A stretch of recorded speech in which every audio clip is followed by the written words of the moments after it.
Good morning. Welcome everyone to this fantastic New Markets Tax Credit Workshop. My name is Greg Wathen.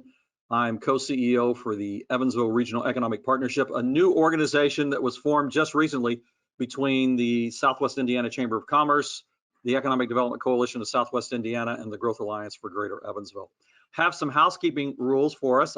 Always housekeeping rules. One, the webinar is being recorded, so don't worry about, you can take notes and things of that nature, but it is being recorded. We want you to ask questions through the chat feature. So you may have very specific questions and we'll get to those, but we also want you to have it through the chat feature because we'll be able to record those as well.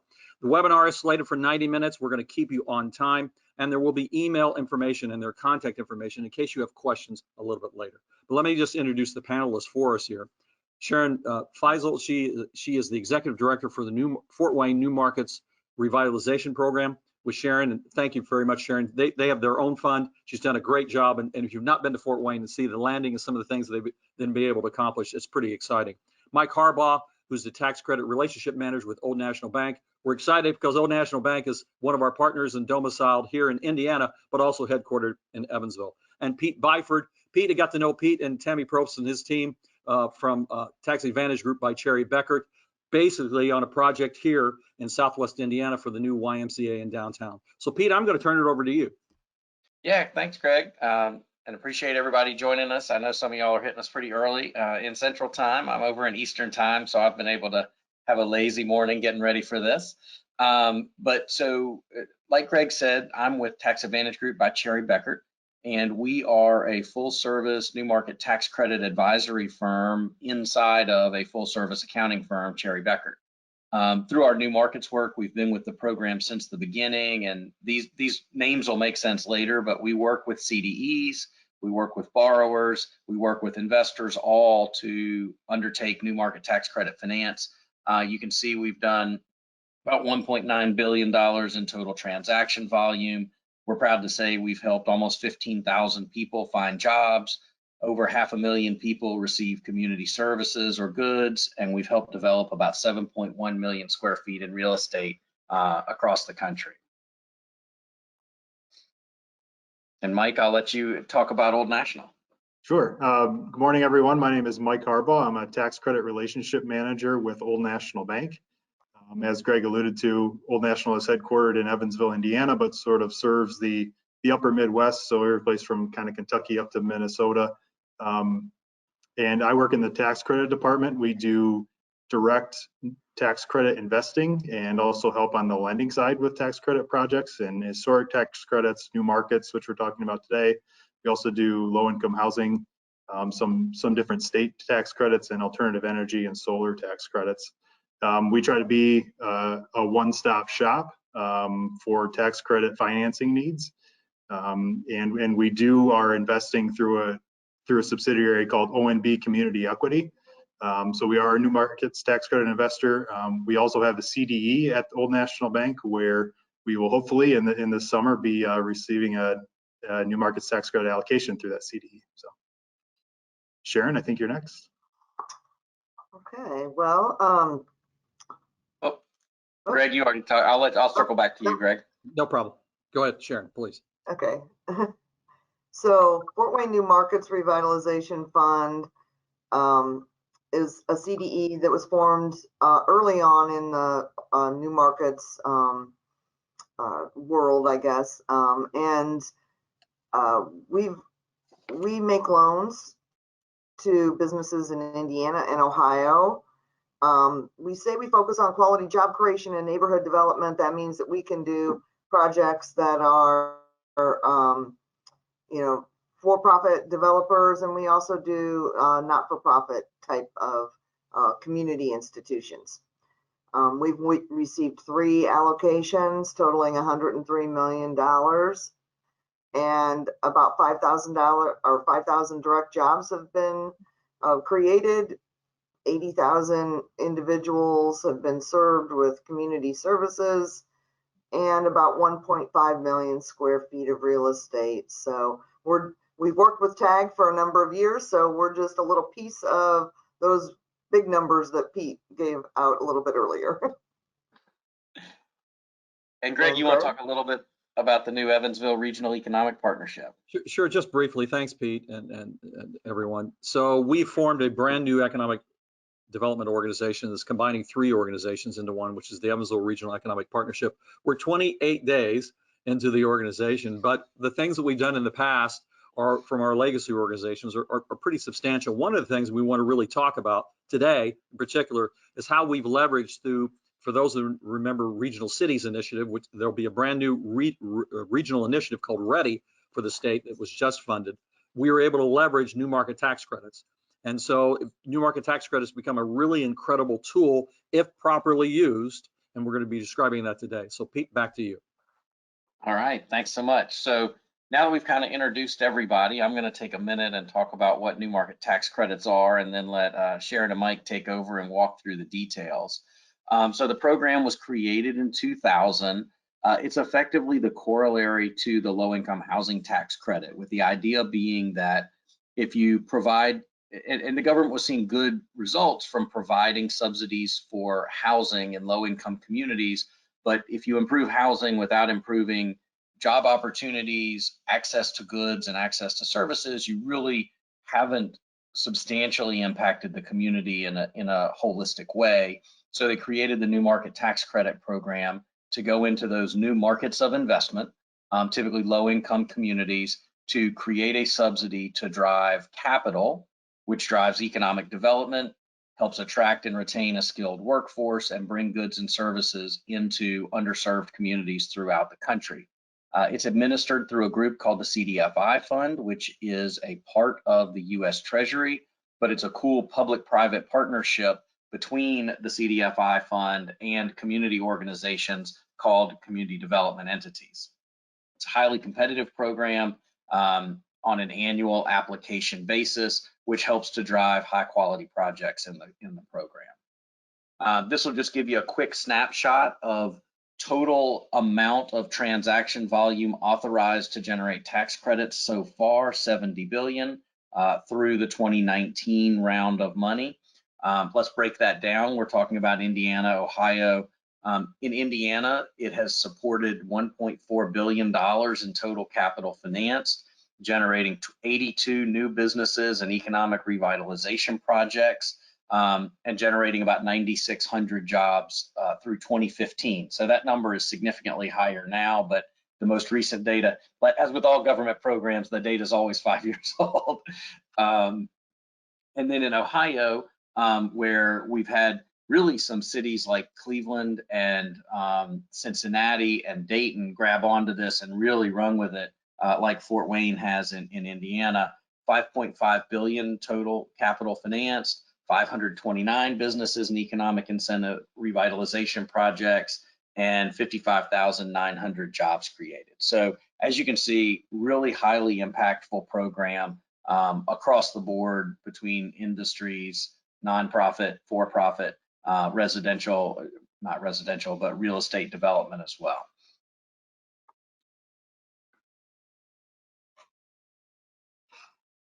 So general project impacts, the way this project works is you have the new market tax credit program can bring anywhere from 17 to 20% of the total capital stack for a project. That gets paired or leveraged with 80 to 83% of the capital that the project would otherwise bring to the project, whether that's debt or equity or grants. That can be flexible. It all gets paired together and creates this benefit. And the new markets money comes with a couple simple benefits. First, it comes in the form of a loan. It's typically subordinate to other lenders at low to no interest, interest only for 7 years, and then a portion up to all of the new market tax credit benefit loan can be forgiven at the end of the 7-year compliance period. So Sharon, I'm going to turn it over to you to talk a little more specifically about how the program works, kind of from beginning to end. Okay, so we're just starting to get into the whole alphabet soup of CDFI and CDEs, but there's a competitive application, and every year we submit an application with some pipeline of potential projects. the CDs are always looking for really great projects, whether they're real estate or qualifying businesses, to be the recipients of this subsidized, loan process. And what we do then is we attract investors, in which Old National is one, typically large institutional investors, that we then sell our credits in exchange for equity into the project, and then the proceeds then flow down to the project in the form, like Pete mentioned, in the low interest loans that are ultimately potentially forgiving. And then the next slide. Yep, there we go.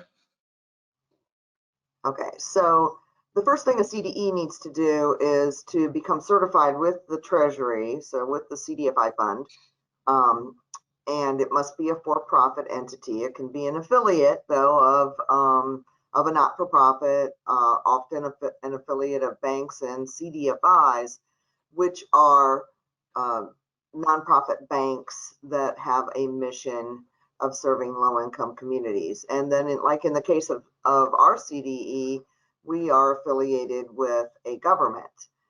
So that's where the CDEs sort of originate. And when we do get certified, we have to define a geographic location that we plan to work in. Some CDFI or CDEs are national, others are regional, maybe multi-state, and some are local and only serve an individual county. We evaluate the transactions that are in the low-income communities to determine what kind of impact they will have on that community, sort of getting back to what Pete said about trying to make that holistic improvement in the quality of life for those communities. And then there is an amount of compliance and management of the portfolios that the loan portfolios that we have under management, and then we report back to the CDFI on our results. So I think the next slide talks about, again, this is the total number of amount over the last 10 years or so. This coming year, it says 2020, but that's when the application went in. We expect the awards announcement to be this summer. It actually was bumped up to $5 billion for this year. And so typically, that's that 3.5 billion. We had a double round in 2015-16. And then to the right side of the screen, those are the number of CDEs that actually won an allocation in each of the rounds. I think we see typically anywhere from about 210 to 250 or so applications go in. So, again, that speaks to it is highly competitive to win an award every year. So again, the qualifying projects, typically CDEs are looking at job creation or community services. Job creation is, the industrial quality jobs, manufacturing, living wages, those kinds of things. And then, of course, real estate. New markets has become used very well in mixed use developments, downtown revitalizations, where you're using redevelopment to do partially commercial and maybe partially office space. And while it isn't really meant to do all housing, you can have a housing component to it. And then on the other side, community services, again, we're always looking for high impact. So places that are in need of medical services or places that are in need of health and wellness, childcare facilities, any kinds of services like that. So, we've done a Boys and Girls Club, for example, that really serves, the low-income area. Typically, because of the cost of structuring these kinds of projects, we're not looking at projects that are less than $5 million. Yeah, and Sharon, this is just want to pipe in a little bit. One of the things that's really cool is you can also do business loans or acquisition. Sorry, I just lost did you guys lose my PowerPoint, or did I do something? Oh, there we go. You can do business loans, you can do operating business machinery, you can even do capital for acquiring businesses. So it's really flexible, but maybe talk about the few things that you can't finance, because they're little catches, but they're little things, just the basic rules around the SIN businesses and that sort of thing. Well, and this is probably typical of most kinds of government financing of any kind. There are the typical SIN businesses, like you can't do a golf course, you can't do massage parlors, you can't do liquor stores. So there's just the sort of typical SIN businesses that can't be a part of your mixed use development, or it can't be one of the businesses that you're financing with business loans. So those are kind of the SIN businesses. Yeah, and otherwise it's really flexible and open, as wide as your mind can see, you can do. Hey, Pete, I hate to interrupt, but as the moderator, I can. If you just take it to full screen, because we can see all the slides, it may be easier for you. You did something there, just in case. Yeah, I don't know what I did there. Let me. And then they made I hate to interrupt and pause this. No, that's perfect. Okay, if you get back to it, yeah, super. Okay, you got full screen now? There we go. There we are. Yes, absolutely. Thank you. Perfect. Should be the next slide. Yep. So you can see that there's been a variety of different businesses that have been that have had new markets investment. You see a lot of them are the single and mixed use real estate, healthcare, manufacturing, educational services. Those are the ones that are the top tier that get a lot of the allocation. But there have been various healthy foods initiatives, accommodations, hotel type transactions, and some of the arts and entertainment and retail. So you can kind of see all the variety of different things that have been funded with new market tax credits.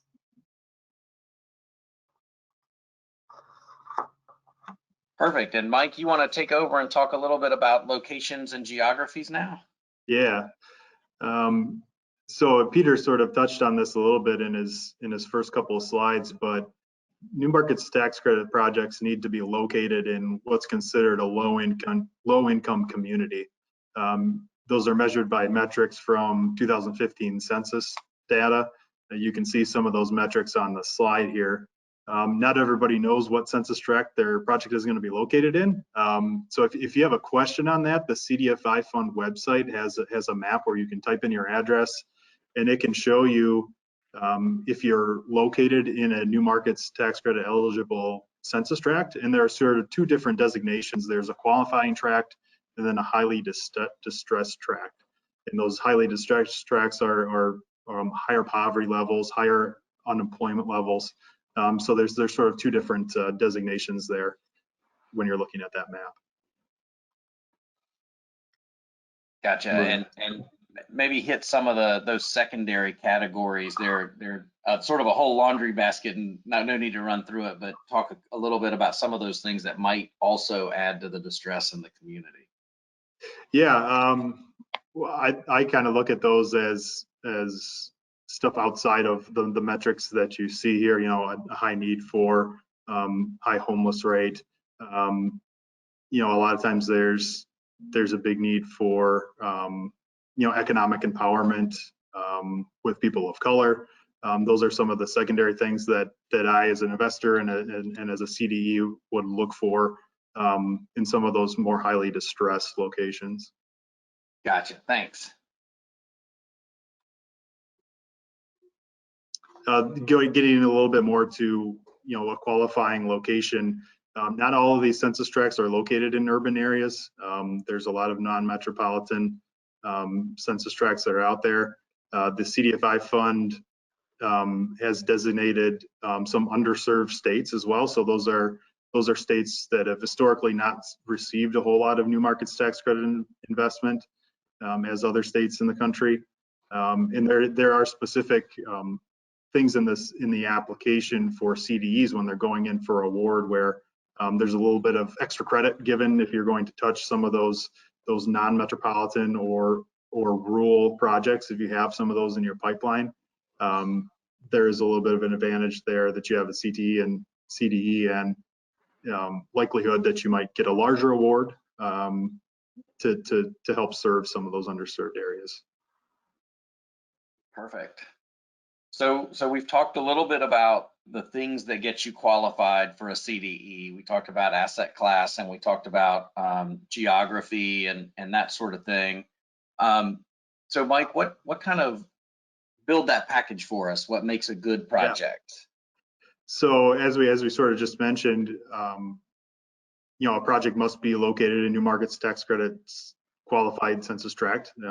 Again, we sort of touched on this, but if a tract is highly distressed, those metrics look a little bit better. So those are a little bit more maybe desirable projects. When I look at a project as an investor and as a CDE, the community impact is sort of the most important aspect of finding a good project and what makes a quality project. And that's not only the number of people served. If you're a nonprofit, you might be doing some upscale programming. But it's also important to understand the employees of the organization. Are they paid a living wage? Do they have good benefit packages? And different CDEs are going to have different concentrations. Sharon sort of touched on her CDEs concentrations. There are some CDEs that are going to concentrate on healthy food initiatives, some on federally qualified health clinics. Us at Old National, we're looking at job creation and community facilities. So I think it's an important thing to, if you're out there, if you're looking at or considering doing a new markets financing package, to find a good fit with the CDE and an investor that's going to, the goals are going to align with what you're trying to get done with your project. I think that's a really important point on the community aspect. And also it's important to, from a CDE perspective, if I'm looking at selecting deals, having good backup data is really important. For us to put in the application. It's not something that you're always going to be tracking, but it's really important for us to be able to tell a story to get an allocation going forward. It's important for you as an organization to know so you can quantify those community impacts. So those are just sort of little hints that are going to help with the community impact side when you're looking for a new markets investor and an allocatee and what makes a really good project. The third aspect is the but-for test, as we like to call it in the industry.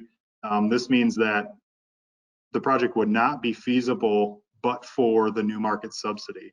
And that can mean, the financing wouldn't quite come together if you didn't have this subsidy, or the level of programming or the job creation that your project is going to do wouldn't quite live up, get maximized, if you will.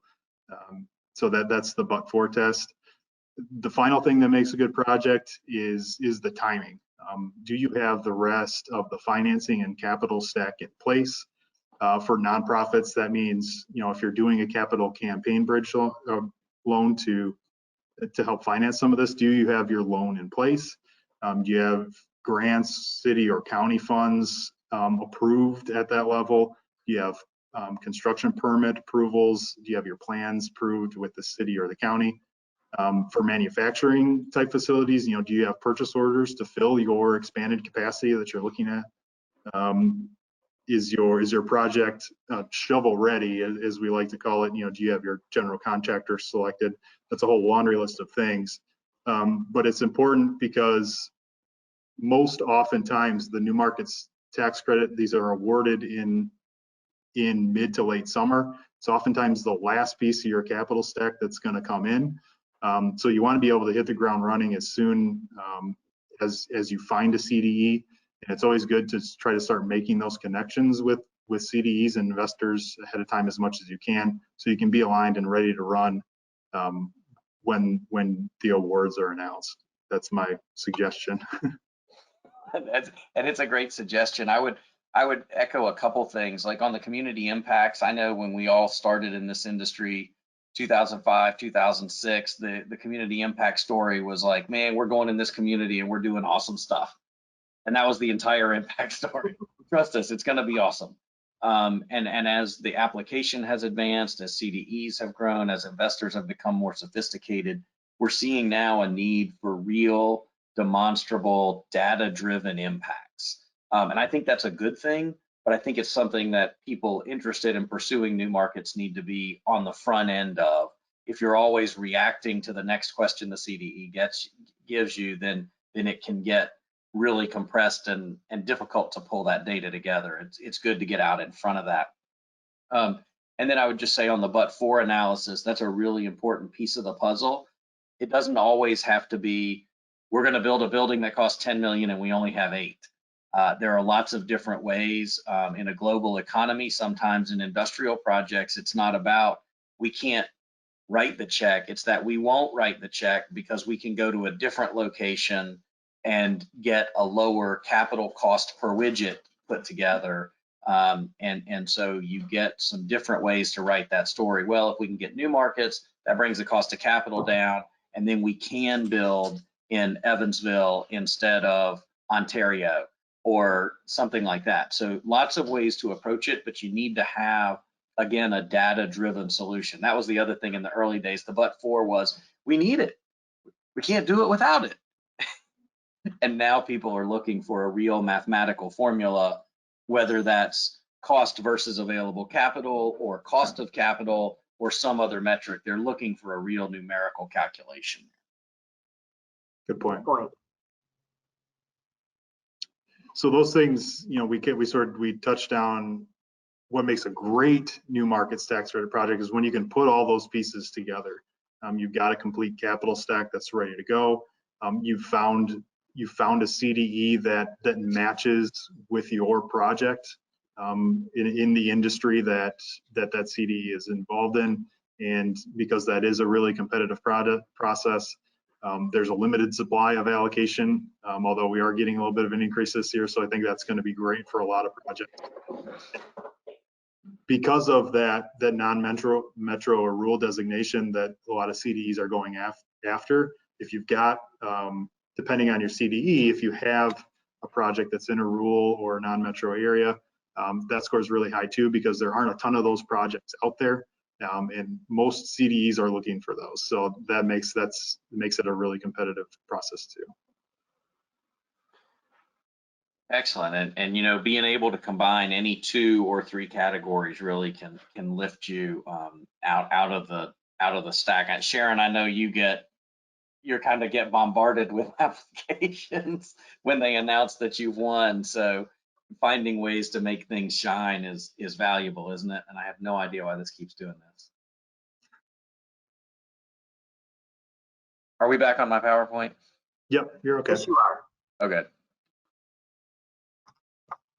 So a little bit about how the new markets tax credit is recognized by investors.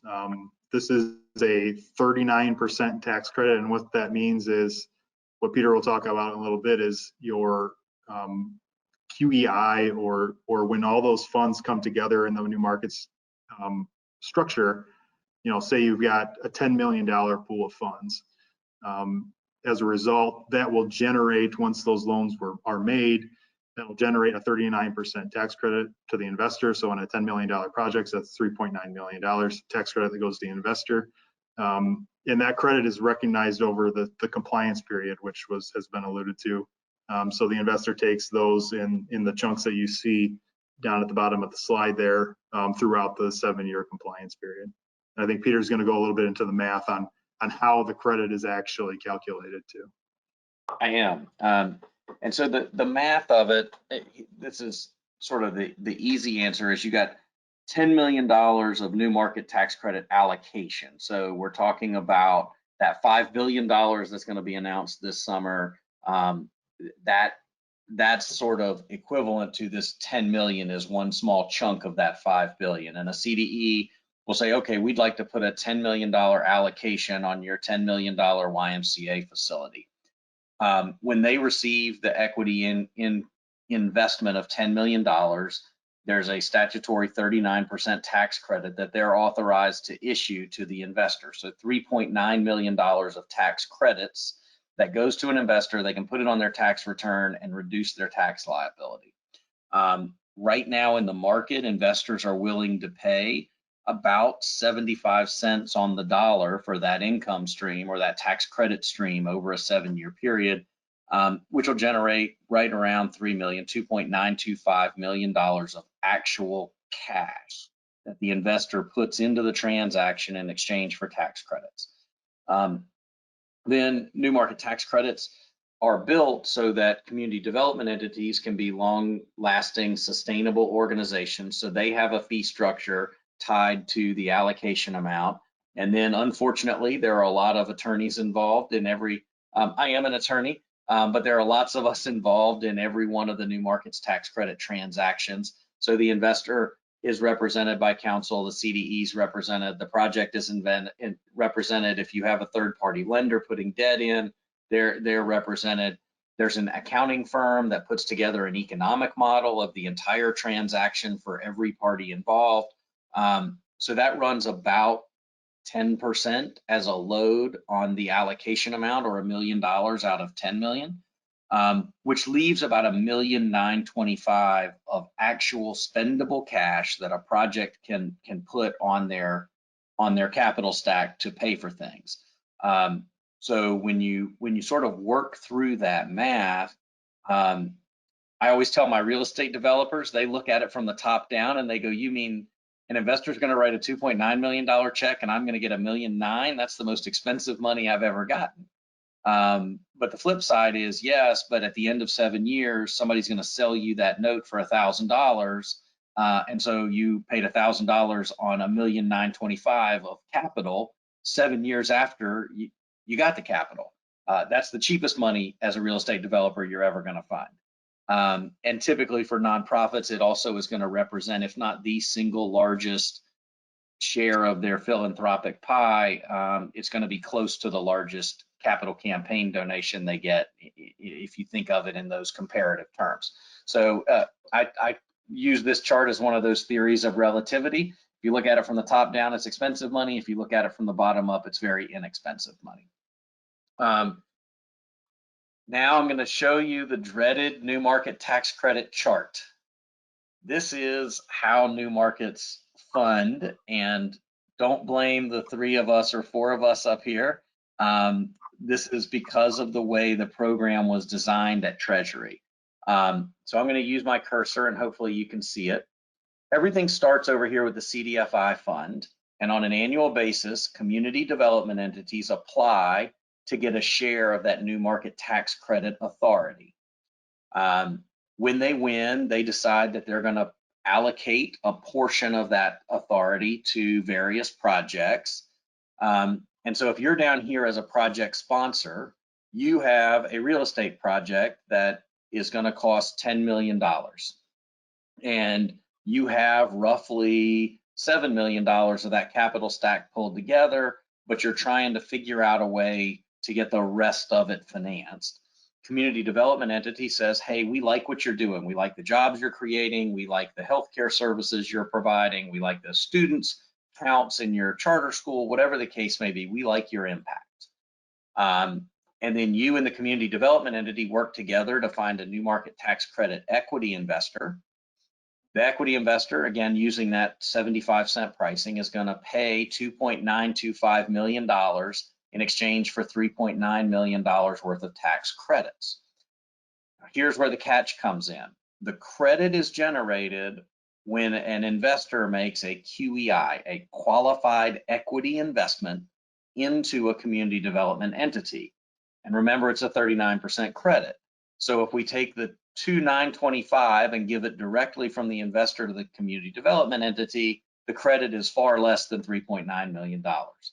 So the equity investor has got to figure out, how am I going to make a $10 million equity investment if I'm only willing to pay 2.9 for the credits? The way they do that is they say, hey, project, you had 7 million you were going to put in the deal anyway. Instead of injecting it directly into the transaction, why don't you collect it, aggregate it all up here, and loan it to me for 7 years, the lifespan of the tax credit, at some interest rate, typically that's going to track whatever your sources of funding are. And those sources can be, like I said, bank debt, they can be equity, they can be grants, all kinds of things. We've run through this kind of structure, but you loan that to me for 7 years, interest only. I'll pool it with my money, and I'll make a $10 million equity investment to the community development entity. I get my tax credits. The community development entity is then going to loan you the money. It's going to loan you your 7 million at exactly the terms you were borrowing it anyway. So there's no frictional cost for that money running through the transaction. And then they're also going to loan you my money, my investor dollars of 2,925,000, somewhere between 0 and 1%, typically a nominal interest rate, interest only for 7 years. And at the end of year 7, you can refinance the $7 million loan into a direct connection between your source of funding and your project. If that's capital campaign dollars, you kind of collapse it. If it's bank debt, you refinance it. If it's a grant, you collapse it, whatever you need to do to pull that back together. And then I'll sell you my B note. I'll sell you my investor equity loan for $1,000. Sometimes that's a little more. Sometimes it's up to like 10,000, but typically it's a nominal fee.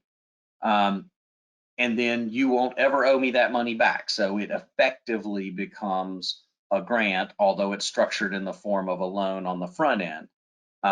If you are a for-profit business or real estate project, then in year 8, when you get that loan sold back to you, that is going to be a taxable item. It's going to be $2.9 million of taxable income, because you're going to cancel that debt on your books.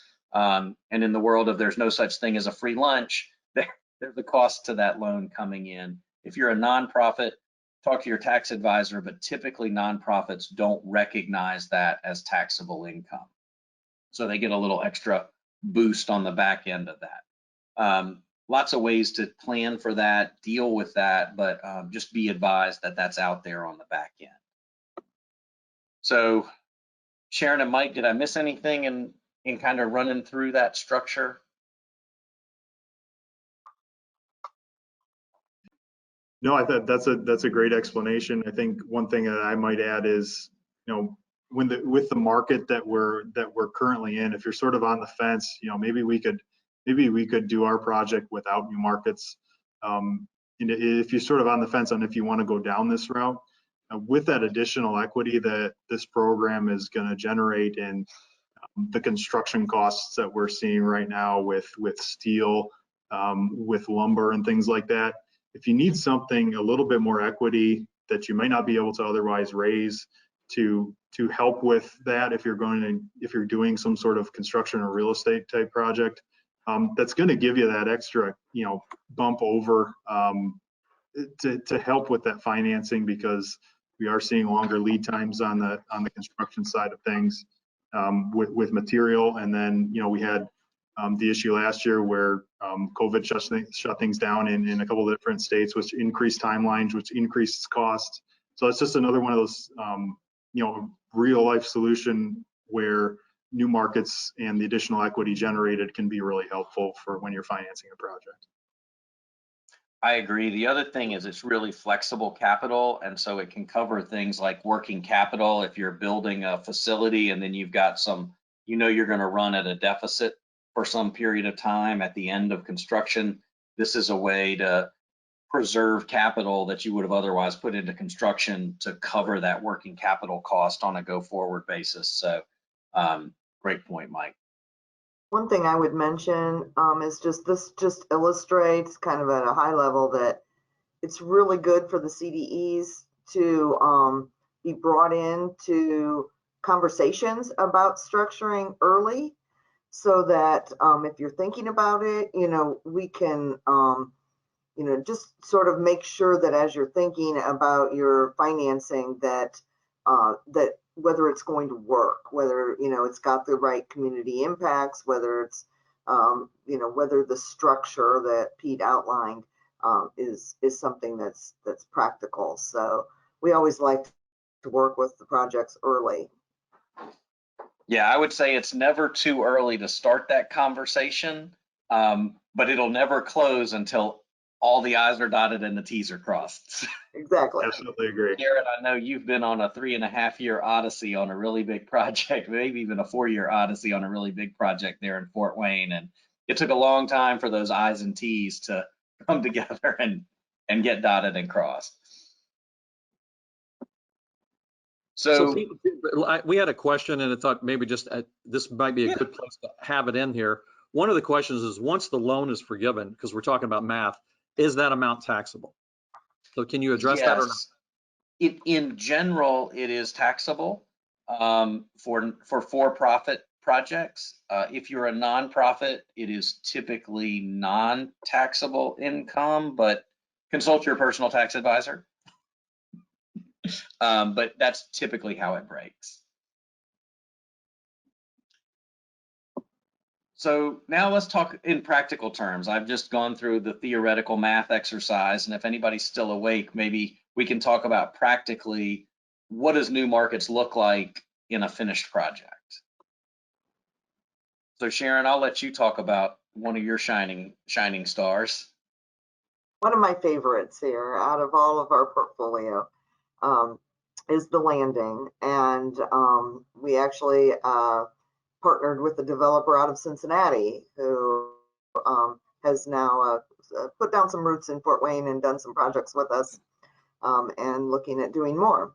But that's one of the benefits of the program, is that it does bring, to a community other entities that maybe wouldn't, even have a look-see at your community.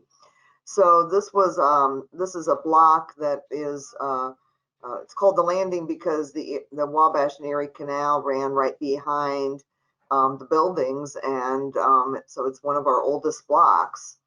And these were old warehouses where goods came in off the canal and were in the back and out the front of these buildings. All of my life, pretty much, this block has really struggled, and when we were able to do this project, where there might have been 1 or 2 open businesses, maybe a few small firms in the offices on the upper floors, now it is just a wonderfully active and vibrant place. I look for every excuse possible to have a meeting at one of the restaurants on the Landing. So it's really a fun place. We had a $31 million project. I think we have 3 CDEs combined to do to get to that $20 million of allocation. I think we were in for 12 million total, and then a couple of other pieces. Our investor was PNC, and we completed this in 2018. So what we were able to do with that was, redevelop over 100,000 square feet of really what was really dead space. Created 500 jobs in total. There are 70 units of residential, and there is a 20% requirement. It's not our requirement, it's the Treasury's requirement, that if you have any housing in your mixed income or mixed use development, that 20% of them must be income restricted at 80% AMI or median income. So 14 of those units are income restricted, and it serves nearly 16,000 low-income persons annually. So it's in our downtown.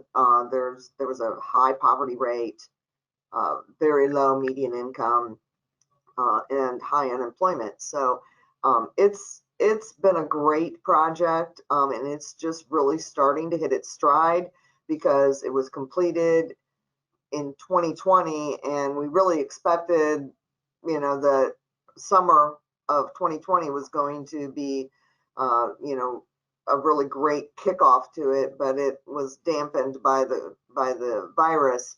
So we're really just seeing it come into its own. So come to Fort Wayne and see the landing. It's awesome.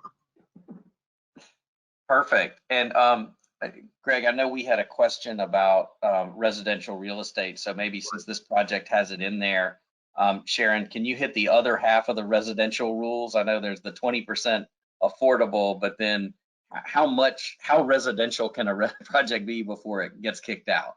Yeah, so there's two 20%. There's the 20% of the actual units by count must be affordable, but also when you're doing a mixed use project, you can't have, or I guess I should say, you must have a minimum of 20% of the income, rental income, tenant income, 20% must be from commercial, because this really wasn't meant to be completely a housing kind of tax credit. We already have one of those, the low income housing tax credit. So this was sort of it, as Pete mentioned early on, that this was sort of its commercial cousin. And so you always have to have a significant portion of your project be commercial, 20%. And if you're the investor, you really want to make sure that that's a safe 20%, that it's never going to go below that 20%. So we are usually looking for something in the range of 25 to 30% commercial, just to be on the safe side, that we will always meet that compliance criteria. And again, that's not something the CDE is setting. That's something that is designated by the Treasury. Cool. And Mike, why don't you talk about one of y'all's success stories? Yeah, this project was just recently closed actually, and sort of shift gears and shows you a little bit about the diversity of projects that you can do from Sharon's, primarily real estate project to this project where this will be a medical device manufacturing facility. This was a partnership between Central Indiana Community Foundation and Cook Medical Group. They contributed the dollars into that leverage piece that Peter talked about. When you look at the structure, they combined that with our New Markets Tax Credit equity investment to create the financing for this project. This is going to be, while they provided the financing, the operations of the project is actually going to be run by Goodwill. They're going to go out, find the employees that are going to be working here. They also are going to provide sort of wraparound services to help some of those employees find housing, find healthcare, case management services, substance abuse assistance. So when we look at this project, this is going to be building Cook medical devices such as catheters, needles, inducers, and things like that. But Goodwill is going to provide really the holistic approach to finding these people that are going to be working here, and really helping support that low income community where you're in a spot where there's 25% unemployment. Median income is very low in this particular part of Indianapolis. It's going to create 100 full-time jobs. Approximately 50% of those are going to go to low income people. I think one of the really cool things about this project is the community engagement that Goodwill, that Cook, and that Central Indiana Community Foundation have gone through. Meetings with the community, outreach for finding employees. This project is just getting under construction. They're already doing those sort of things. So when we look at this from an investor and we were just the investor in this project, but when you look at this from a CDE standpoint, those are sort of the intangible things that you're looking for outside of the metrics of the job creation, things like that. Is it's ever more important to be making sure that this community is going to be involved in these types of projects, which I think if you can tell that story, that's a great thing. And the CDEs that were involved here were Dudley Ventures and French Lick Redevelopment Corporation. So again, we really love the sponsors in this, with Cook and Central Indiana Community Foundation, and Goodwill coming in to really supply the operations. It was a perfect fit for us when we looked at this for an investor. Excellent. Thanks, Mike. And I think you bring up a good point with that community engagement, being out in the community and saying, hey, we've talked to the folks in the community. We've assessed what they think their needs are in addition to whatever we've done on our own research. And we're blending our project to meet what their perceived needs and really partner with the community rather than just we're pinpointing and diving into a community because we got a cheap piece of dirt or we were able to get a building cheap or some other thing. They really enmesh themselves in the community is a great thing. Absolutely. And then I'll talk, Greg, I know you mentioned right at the top of the call, but I'll talk a little bit about one we worked on from a consulting standpoint. And Pete, I don't know if you saw the question there. This fits really well into, because the question was, if you're a nonprofit, how do you bring your capital campaign dollars into the capital stack? I think this is a great example of how you do that very thing. Yeah, perfect. So I'll hit that as I talk about the project. But so in this case, it was about an $18 million project to redevelop the downtown YMCA.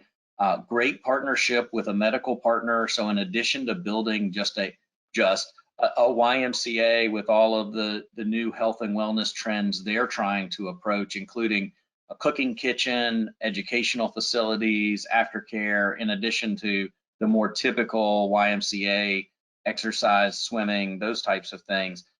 There's a 10,000 square foot rehab facility for medical rehab, people coming out of surgery doing whatever type of rehab work they need to do, built right into the building with a common entrance. So they can go do their rehab, but then extend that rehab into a health and wellness lifestyle through the YMCA. So a nice community partnership and really made a big difference, Greg, in a major block of downtown Evansville. We had $9 million of new market tax credit allocation from a CDE called Sinair that focuses in the Midwest area. PNC Bank was the investor. We closed this deal in 2018. About 18,600 square foot building with 129 jobs created or retained in the project, and then 34,591. I'm assuming I unfortunately put a typo in there. I'm assuming what I meant was square feet or persons coming in our services throughout the year, but no, it's roughly 35,000 people are going to receive services through the doors there every year. You're in a promise zone, a federal promise zone, a federal medically underserved area providing medical services, an area with almost 1.5 times the national average unemployment, and poverty at 37.5%. So a really impactful project. And Greg, to address the question, in that new markets, if you look back at that chart, I kind of showed everything has to show up on the day of closing to fund that QEI in order to generate the tax credit.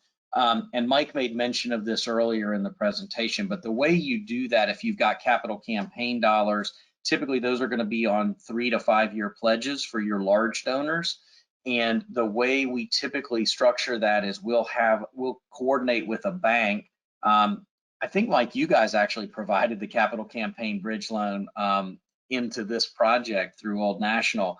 But a bank will loan the borrower, the project itself, money against those pledges. Typically, your donors at $250,000 to $1 million are credit people that banks are willing, especially community banks in the area, know those donors and are willing to loan against those dollars.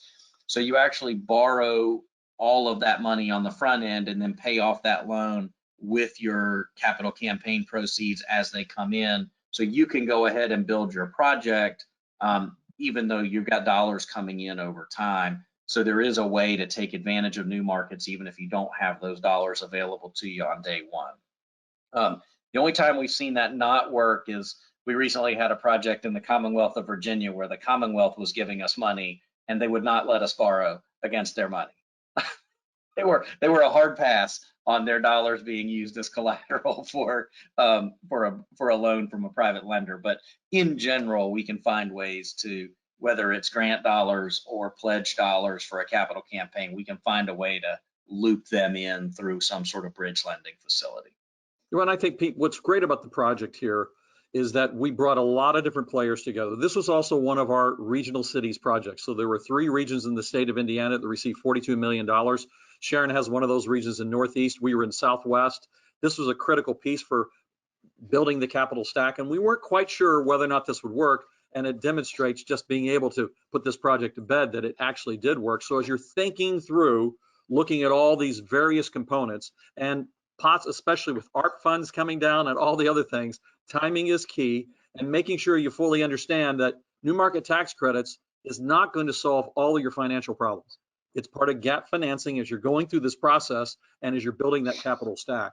But I think this is a great example, as are the others, of how you build that capital stack and how you can use these tools to really impact change within your communities. Yeah, absolutely. Thanks, Greg. And then we're sort of here at the end, and we'd love to open it up to questions. I've seen a couple come in. Greg, I don't know if we've hit all of them we've got yet. Another question. One specific question we had was on self-storage projects that, when you have self-storage units and those things that don't necessarily employ a lot of people, can you use new market tax credits, especially if it meets all the criteria? Yeah, so I'll hit the technical statutory answer is yes, you can certainly do a self-storage facility, but similar to things like parking garages. I know if you're doing downtown development, parking is always one of those costs that you can't get to. Those things can be financed in a technical statutory way, but I think the difficulty comes in, and Sharon and Mike, tell me if I'm wrong, but you guys are telling Treasury in your applications, we're going to create these particular impacts, whether they're health or environmental or educational or job related. We're going to create these kind of impacts if you give us credits to sell. And if they use those on a facility like a self-storage facility or a standalone parking deck, they're next year when they have to then report, I told you I was going to do this, and here's how successful I was at doing that. They create a disconnect that could hurt them in future applications. So the world between possible and practical is probably a pretty wide gulf on self-storage. And if you're doing parking, you typically have to wrap it into the rest of the project where the impacts are coming from, and use the fungible dollars to help cover the cost of the parking, even though what you're selling to the CDEs is the impacts of the non-parking portion of the facility. That a fair answer, Mike and Sharon? Yeah, I think you nailed it. What this program is really geared to is again investing in creating impact for people that are living in these communities. And parking, like Peter alluded to, not a whole lot of job creation that comes out. So when I'm looking at trying to make a decision, an investment or an allocation basis, that's just not going to score very high for me. There's tons of projects out there across the country that are going to generate more community benefit than a storage facility or a straight parking ramp may provide. So that project is just going to be low on the list, to be quite honest. Agree. Yeah, and the one final thing I would say is just, I don't want to single out the self-storage and the parking folks. The similar kind of concept, if you're putting in a 4-story suburban office building in the middle of a complex, that may create a lot of jobs, but typically they're going to be a bunch of white collar jobs that are not necessarily going to provide a lot of services to low income persons. So you're going to have to work really hard to identify how that impact story isn't just a bunch of attorneys like me driving into that low income community every day and leaving again, but really specifically how that project is going to impact that low income community with the jobs created, whether that's through internships or something like a Goodwill in there where they're doing workforce development, something other than just, hey, we're going to create 100,000 square feet of office space in this community. So just a couple things on your screen. There are, there are ways for any project, because like we mentioned, it's a really flexible tool. I mean, I have heard of parking garages being funded. They may have, maybe the city really wants an underground parking garage. They're much more expensive.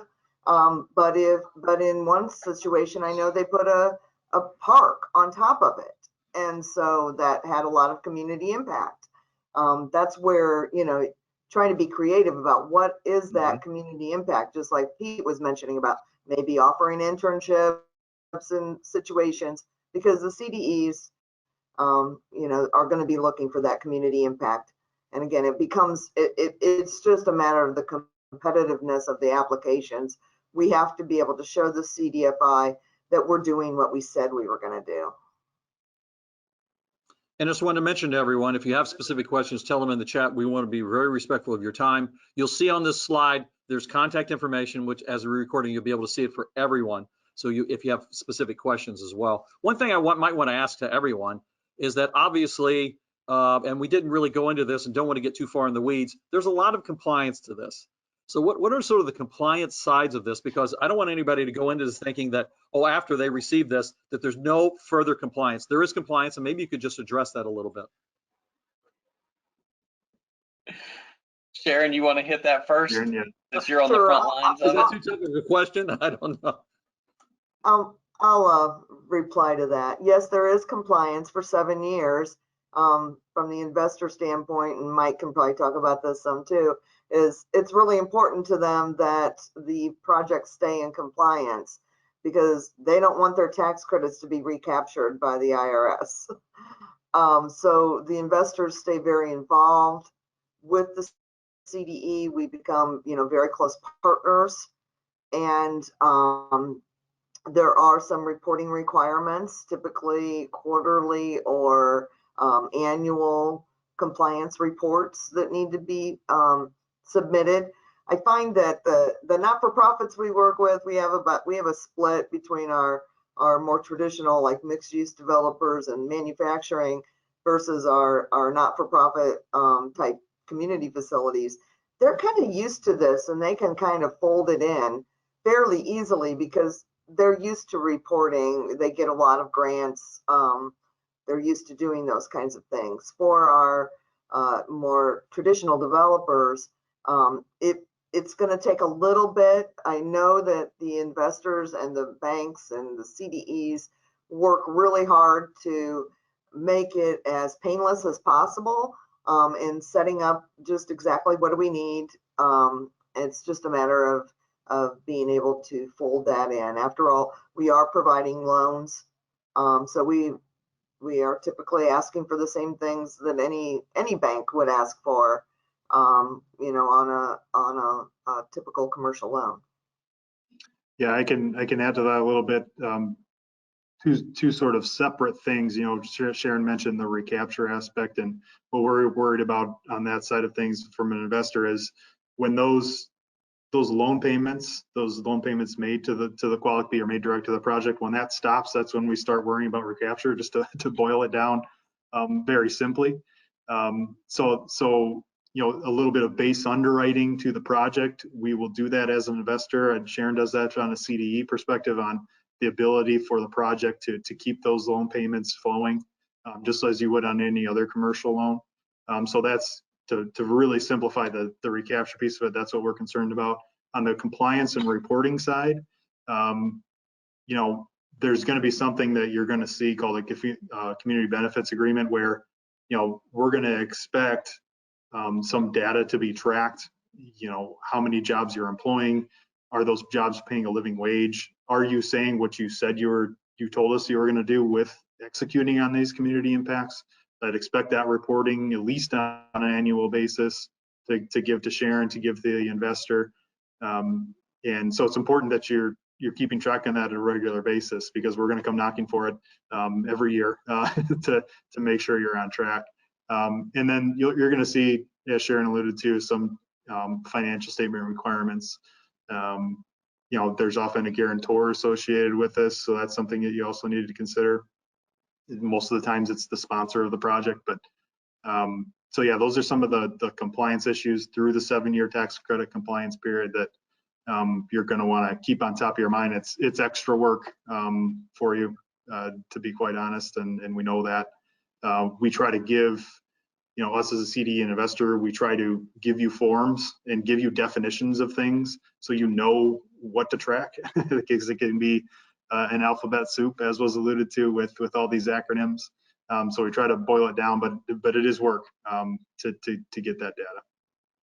Yeah, and Right, the final and thing Pete I would, mentioned, oh, go ahead, Pete Sharon. mentioned early in the conversation that while those community benefits used to be kind of vague, now they are very data driven. And so we try to, in that community benefits agreement, be very specific and talk about it early and often in the closing process of exactly what are you going to need to provide to show us that you're meeting those community impacts that you said you were going to meet.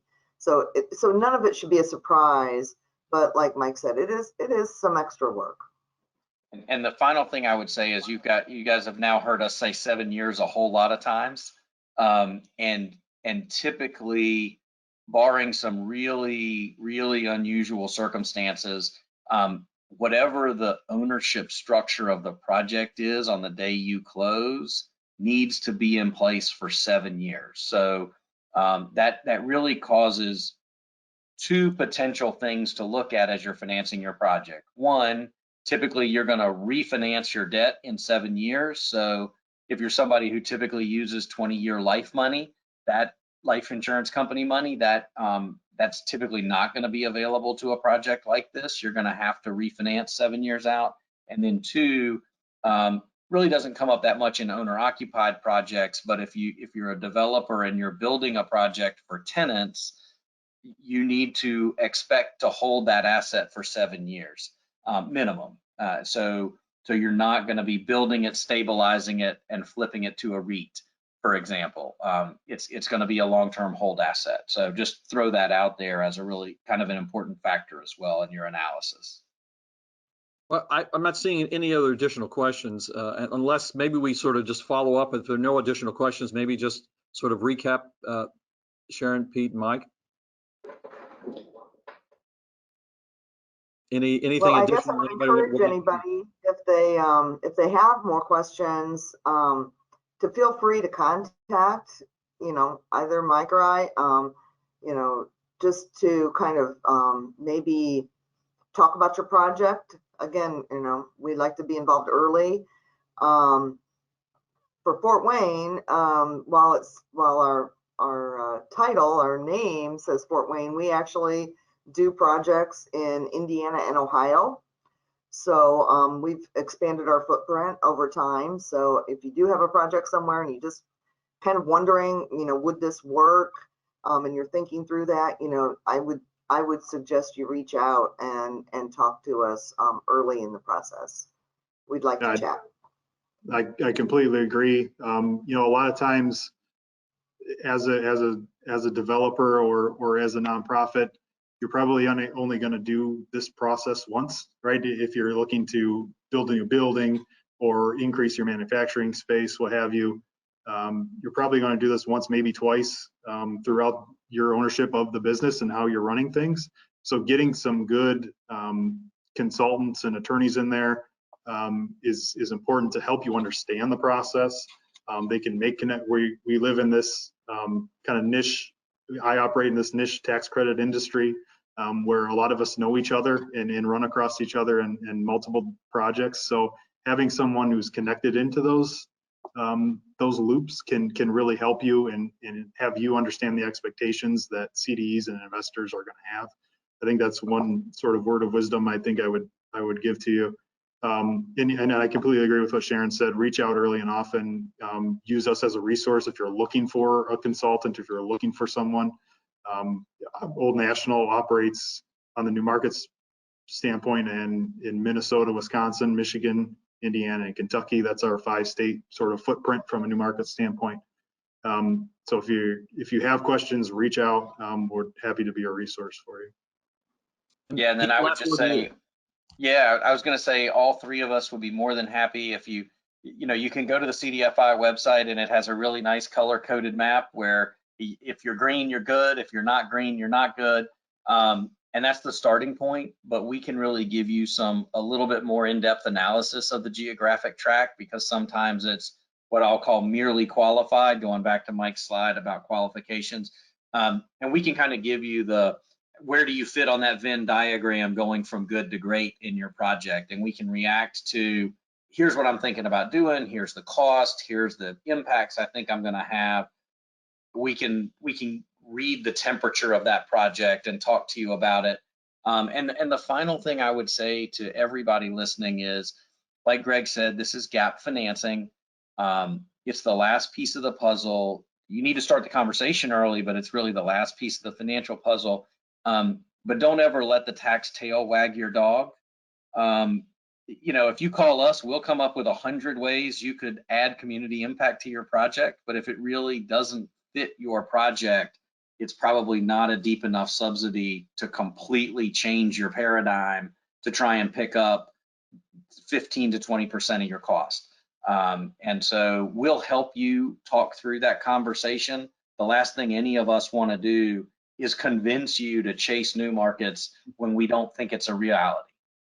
So we all spend a lot of time saying, maybe the next one, instead of, yeah, let's get after this. So it's worth a call, even if that's the advice we give you. Mm-hmm. Good point. Well, we want to thank everyone for being a part of this today. We know this is a complicated issue, but having these professionals with us has made it so much more simple. So if you have any questions, feel free to email everyone, and thank everyone, and have a great day.